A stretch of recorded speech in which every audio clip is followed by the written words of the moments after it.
যখন বহুতল ভবন থাকবে তখন সব ফ্লোর লেভেলের কলাম সাইজ কিন্তু এক থাকে না, কিন্তু অধিকাংশ সস্তা যে ডিজাইনগুলো থাকে সেখানে কিন্তু নিচের থেকে উপর পর্যন্ত যত কলাম থাকে, কলাম অর্থাৎ একতলার থেকে পাঁচতলা বা চারতলা পর্যন্ত সব কলাম সাইজই এক থাকে। আসসালামু আলাইকুম, আমি ইঞ্জিনিয়ার মোহাম্মদ মুজাদ্দিদ হোসেন শান্ত।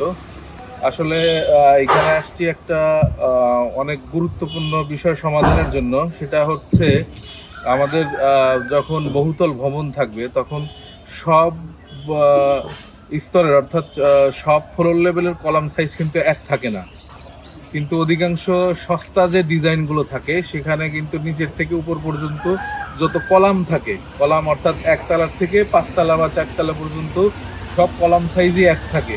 এটা হচ্ছে যারা কম টাকা দিয়ে ডিজাইন করে তারা হচ্ছে এই কাজগুলো করে।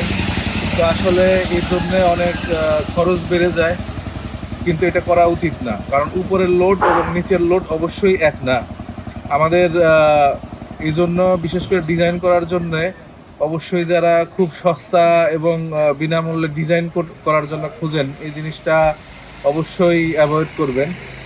কারণ হচ্ছে একটা ডিজাইন করতে গেলে সেখানে অনেক পরিশ্রমের ব্যাপার আছে, অবশ্যই তার পারিশ্রমটা অন্তত দিতে হবে। বিশেষ করে গ্রাম অঞ্চলে এই জিনিসটা দেখা দেয় যে ডিজাইনের জন্য কোনো বাজেটই থাকে না, এই জিনিসটা আসলে করা যাবে না। এখানে যে জন্য আসছি চলুন দেখি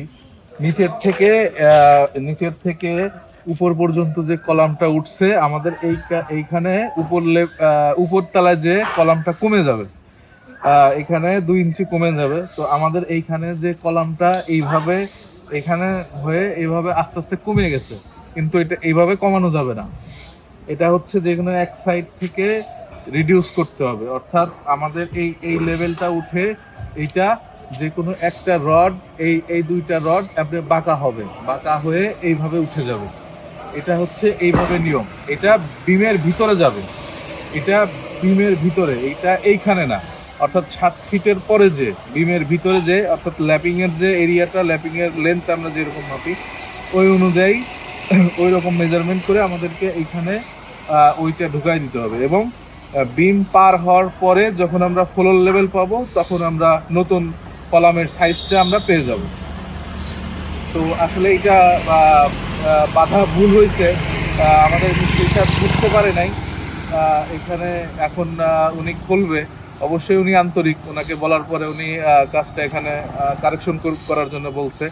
এখানে উপরের যে আমাদের টাই রডগুলো আছে এগুলো খুলতে হবে, খুলে এখানে এই রডগুলা বাঁকা করে তারপর হচ্ছে আবার বাঁধতে হবে। তো অবশ্যই আমাদের কলামের ক্ষেত্রে একরকম সাইজ না, এটা হচ্ছে অবশ্যই আমাদেরকে ইনশিওর করতে হবে এবং সব কাজেই কোয়ালিটি মেনটেন করতে হবে।